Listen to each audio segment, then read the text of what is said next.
Hey there, Dango Stu here. Today's video is about doing a sonar search for a lost awning and is proudly sponsored by marineengine.com.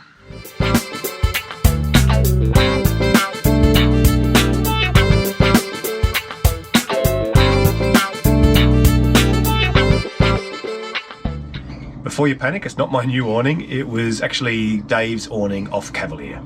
Alright, well let's get out on the water and prove to you that it's not only roadkill that never fails to fail. Because when Hallie and I went to Coffs to bring Delstar down, he burnt his leg badly. Then the two of us were on this boat and I hurt my hands badly. That the wives have pretty much forbidden us to be on boats together anymore. So what are we doing today, Hallie? Well, mate, what could possibly go wrong? Nothing. Absolutely nothing. So well, I'm not going to break a leg. We're just going to have a really easy day. Show us your today. leg. Your leg, how's yours? You can't Yeah, look see at it that. anymore. See that there? It's all but gone. That's all now. your burn. Yeah, don't touch it, whatever you do. Poke it. No, don't poke it. So it's not too bad though. No, it's good. It's almost done. That's 12 months to the date. Yeah, right. Wow. That's gone fast. So it's 12 months. Something came posted up the other day. 12 months today. 12 months today. We're in Wow. Coffs Harbour. All right, so what's happening in another 12 months? I don't know. Let's see if we can find this awning. You drive, yes. Okay. It's supposed to be a nice day today too. I know. Even though it's cold, I reckon it's not going to be there. Oh, I love that door being open. You want to close it? No, it's great.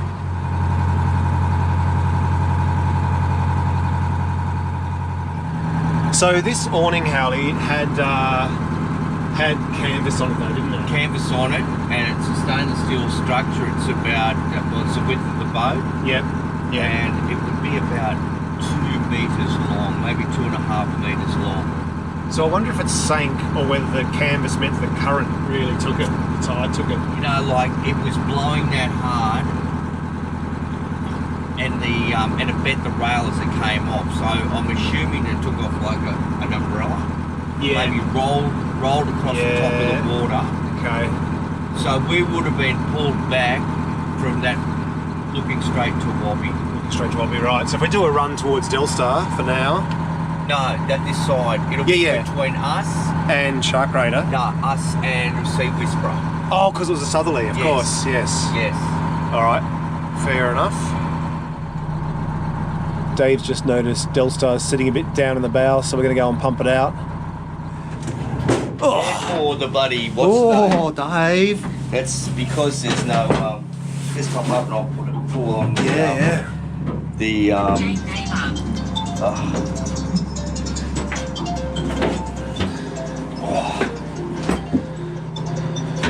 Oh dear. Let's see where that, What's happened? either the battery. Float switch is gone. Yes. Flat battery? Flat batteries. Yeah, right. I've got my generator. You got a little pump? I've got a petrol pump. Yeah, let's put the petrol pump in. Alright. Pump it out. Going to use the petrol pump just to pump it out, given the batteries are flat. Then we'll get a charger onto them for Dave.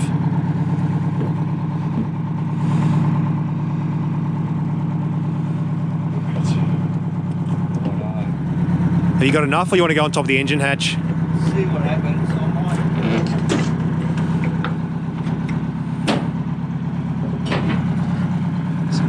Fuel. Oh, I can't open that. Some rainwater we collected earlier. Yeah, exactly. That's, I knew this would happen, so I kept that. Yeah, reach all right? Yep.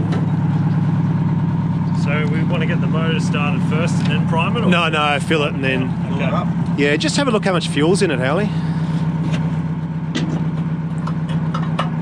Yep. All right.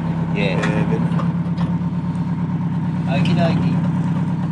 I think it's going to take quite a bit of priming. Yeah. See, this is where it'd be nice to have the deck wash working. Yeah. Well, it does work on this, but the trouble is, because I can't start it, because we Can't use it, yeah.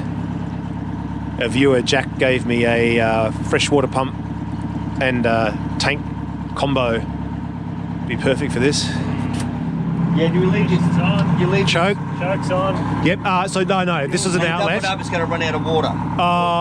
To prime it first. Yeah, and then Yeah, open it. Otherwise, just hold your hand over it and pump it like that. Right, So, okay. so start it. Hold your 1 second. yeah. And then just hold your hand over the outlet until you feel pressure. Then let it go, and once it starts going,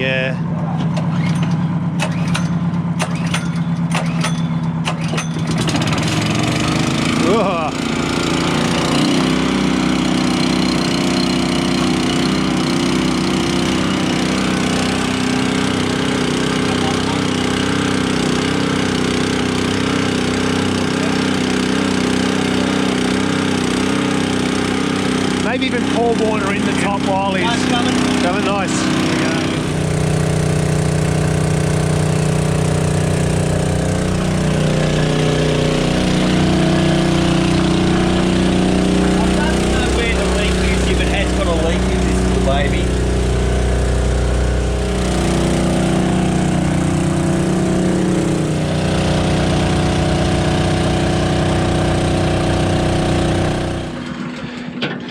Success, Howie?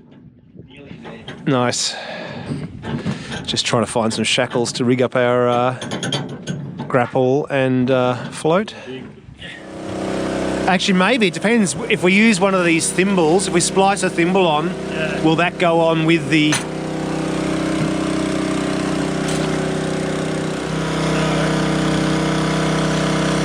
What about sideways? To go in sideways and then through? We'll do that. Yeah. Too tight. We're going to rig a marker buoy up, so we're going to mark where we think this awning is, so we can sort of search around that. We're just having a chat about length of rope. We think it's, I'll have to double check. Oh, Dave, Howley? Dave? Do you know how deep it is where Cavalier's moored? About 3 metres. All right, cool. So Dave's saying about 3 metres, so not deep. So what we're going to do is rig this one up as a really short line, a float, and this is our grapple, and then we're going to use another folding anchor just to hold the buoy for now. Yeah, they're kind of clever. They fold apart, and then that goes down. That goes down and then spins to lock it open. So you can lock it open or lock it closed. They're kind of clever. So we'll make this a really short one. For deeper buoys in the future, we're going to use a pulley system and a weight so that it sort of self-adjusts as the tide goes, so rather than the line sort of floating off downstream. So that's the plan for the deeper ones. We'll go through that down later, more down the track. But for now, I'm just going to make a short one. I reckon make maybe like a 5 metre one. Yeah. And then that'll do for all the shallow stuff. Yeah, that'll work for today. So this buoy I actually just found floated up on the beach. I thought I'll have that. So we got, we'll probably just go through here, splice onto the buoy. So through, eye splice onto it, and then another eye splice onto this thimble, shackle onto the anchor. I reckon. A nice. How long since you've done do the double? Goes. Yeah, it's been a while since I've done an eye splice. We'll see how badly I can mess this up. I've got a video on it. I should watch some of your videos. Yeah. I'll put a link. I did a video on splicing once. I'll put a link to it. Nice. Yeah, perfect. Do you want a knife just to cut the strands apart? Cut open the layer of the rope? Got one. Somehow I managed to get Paul just out of shot the whole time he was splicing it up, but did a great job and ready to go to mark the place where we think the awning might be, at least be our centre of search.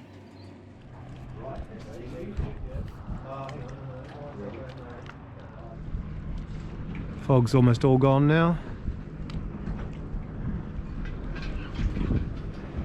Thank you, Doug. Let's do it, eh? Yeah, we're right to go and pull this thing up now. Yep. Paul's just finishing up a float. And then we'll go and drop it where we think it is. What we're actually looking for is an awning that used to be attached here. So in some places, some dodgy looking welds are broken. These screws have actually snapped. These have pulled out. So you can kind of see it's actually failed in 3 different ways. A welder's failed, a fastener's failed, and the fascia's failed. So, it's a pretty windy day.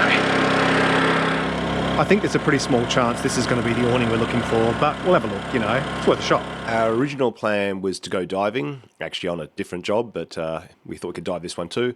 But because of my injury, we decided to launch the ROV instead, but I had trouble with one of the thrusters on that, but I'll talk about that in a separate video. We started our search on the north side of where Cavalier's moored because the awning got blown off during a southerly, so it sort of made sense. It was hard to do a very sort of regimented mowing the lawn style search pattern because we're amongst moored boats, but we'd do the straightest runs we could between a set of moored boats, do a sharp turn, then come back down between a different set of moored boats to try and scan the whole area. For non-subscribers, the sonar we're using is the Raymarine Axiom Pro multifunction display combined with their real vision side scan transducers.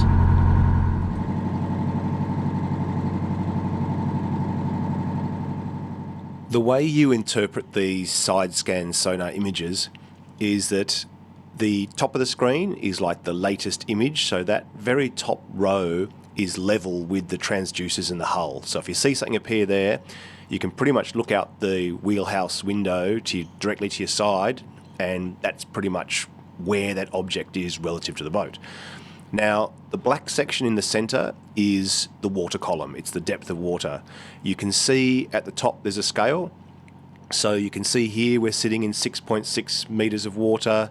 There's a 5 metre notch in the water column, and then the 10 metre notch, further out. So that's why that change from the seabed to the black water is around that, 5.7, whatever depth of water you're in.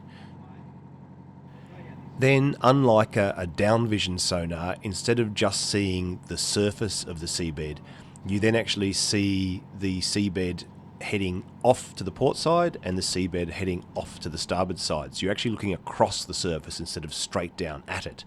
This means that you get to scan a pretty large area. You can see from the scale we're scanning pretty much 20 metres to port side, 20 metres to the starboard side. So we're really scanning like a 40 metre stretch of the seabed, which is, quite a nice coverage. On the starboard side here, you can see a mooring. You can see the black dot in the middle, a bit of chain coming off it, and then you can also see a circle, which is the seabed that the chain has sort of swung around as a boat turns on its tide. Looks like there's also a yacht keel going along the bottom there, probably coming along here at low tide and just having the keel cut through the mud. Looks like another mooring on the left, another mooring on the right, perhaps, that white area. The brighter the area, the denser the object, so steel comes up quite white, softer objects come up darker. Because the Axiom Pro is a multifunction display, you can go back to the home screen, swap onto a chart view, swap back to, in this case, sonar, but you can swap to radar, whatever. So it's kind of nice that you get all that functionality in one screen, and you can also do split screens.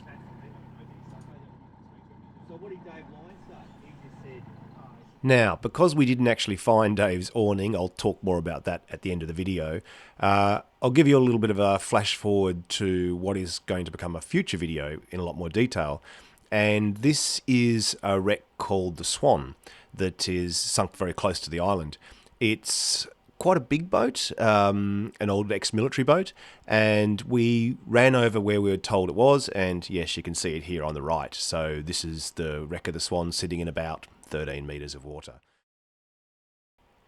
Now, the reason I wanted to show you this, as well as being a little bit of a teaser for a future adventure, is one feature you have of a multifunction display with integrated GPS charts and the sonar is that once you find something of interest, you can mark its location as a waypoint. So I could just touch the screen on the sonar, so on the actual sonar image, it's a touch screen, just press it, and then once you do that, it then says, right, add a waypoint. Then you can go in, name your waypoint. In this case, it was the Swan, the wreck of the Swan. And now that'll stay stored in my unit. So if ever I want to find that again, I can go to the chart mode, look at the waypoint, then just go straight to it, and you're back to that thing you'd found. At the moment, that sonar was paused. You could see the little green flashing play button in the top right. When I hit that, it starts doing live readings again. For practice more than anything else, we also sort of did some runs over some boats that were just known to be sunk in the area, ones that actually sunk in the same storm that Andy's boat sunk in, still waiting to get raised. But it was a chance to sort of, practice our scanning. Yeah, here we go. Yeah, you can see it sitting there with the shadow. Yep. So that's level with the side of the boat.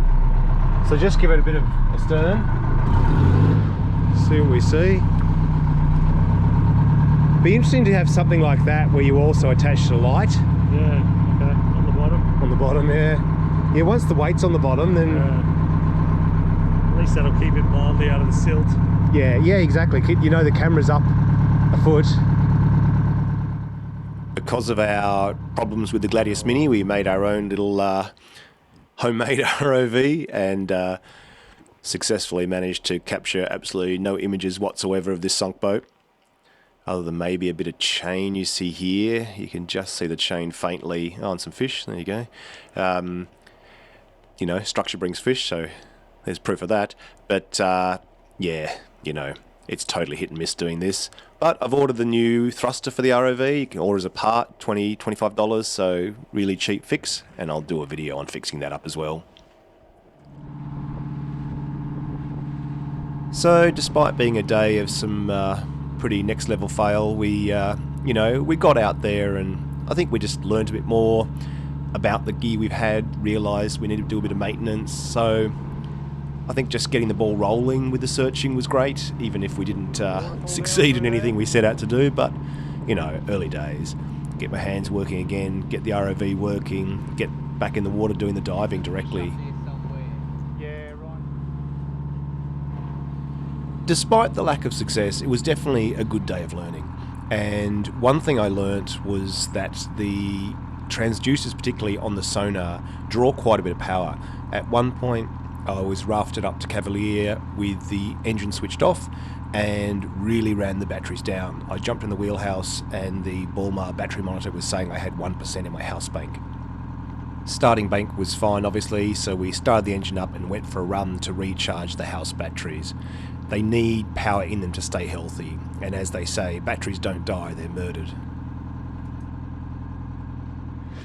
So we kind of struck out in Parsley Bay, and we decided to come to Refuge Bay. Very popular spot, but as you may see, popular spot with people with a bit of cash. So, Not us. no, not us. So we're going to go magnet fishing. Because we know magnets collect gold, silver. No, what is it? Rusty metal. That's it. Papa needs a Rolex. Hallie's got his cigar. He's happy.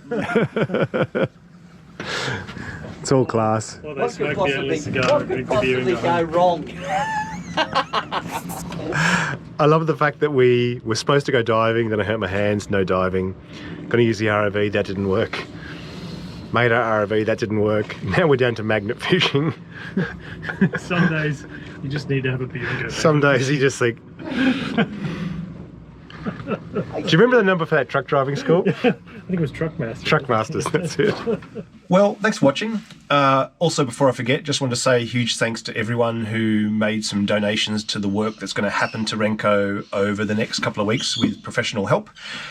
It's really hard for me to sort of keep track of things during the live feed.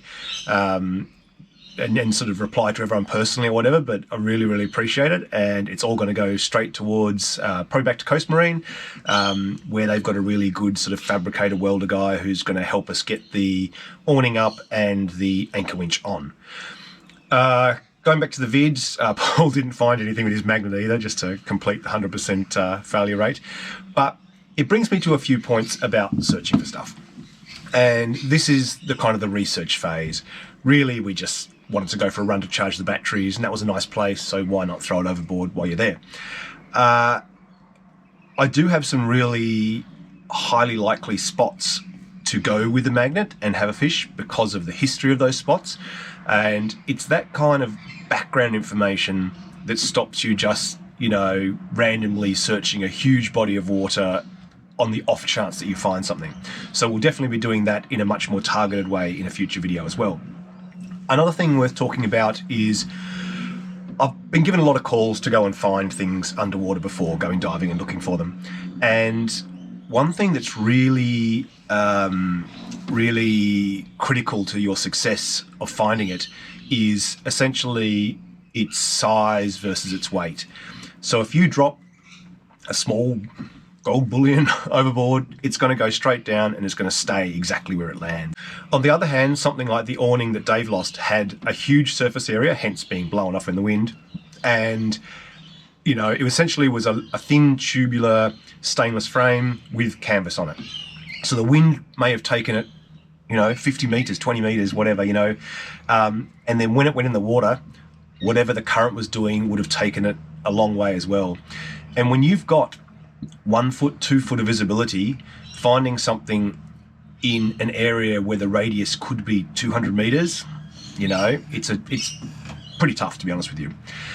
The other side of the spectrum is when things fall straight down, and before we wrap up, it does remind me of a funny story from when Paul was a commercial diver.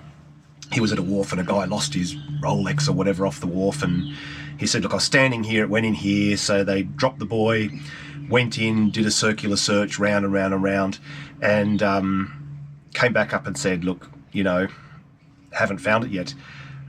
In the end, I don't know how it panned out, but one of the divers was below and they lifted the buoy up and it was directly under the weight holding the buoy down. So goes to show, small heavy items straight down, lighter items with a big surface area, could be anywhere, you know, so definitely something to take into account.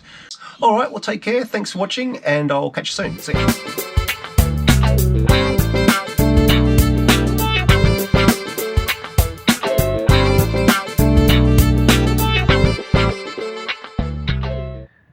Daffy's annoyed with me. I've given her greens, no worms.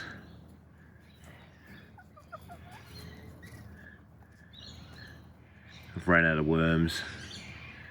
She's not happy with this state of affairs at all. Go shopping. What are you doing, Daisy? Trying to eat that hole.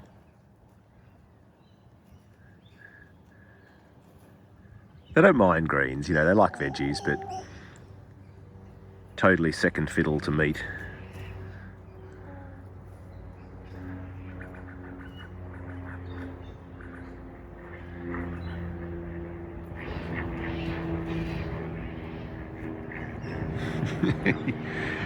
You have trouble chewing leaves, don't you, Daisy? It's a nice afternoon now. Sun's getting low.